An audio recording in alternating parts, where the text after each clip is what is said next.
在去年12月，台灣虎航無甲旅客的身份驗好好勢，旅客轉上飛輪機，不過上唔到去，也這是違反民用航空保安管理的辦法規定。事發台灣虎航15班，民航局證實這件代誌。也針對這站，台灣虎航是回應講，因有佇第一時間來主動通報，接受主管機關甲因處罰，也已經改善這個相關的事項。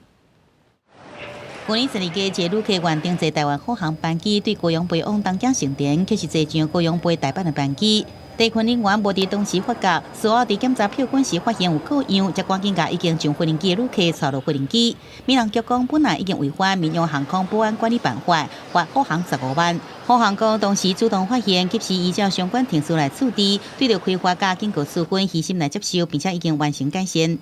我們用到了遠端機坪的時候，這個時候因為還中間多了一個接駁車的過程，可能在後續的登機作業上面，我們如果沒有再去多一個人數的清點，可能就會發生錯誤。2024年發生過旅客坐外籍航空要到馬尼拉，飛到一半才發現是枉數目，最後由航空公司補償，訂買飛輪機票。2015年後，民眾因為驗到登機門，竟然一條無共間國際航空公司班機，當時由航空公司協助飛登去目的地，相關地勤人員也予處罰。旅遊部落客指出，登機進前航空公司有多層的機制，包含登機門檢查登機證、進入機艙、由組員擱再開入航班。部分航空會有總人數清點，這類航空的保安事件，可能發生在同時間有儕航班作業的情況下。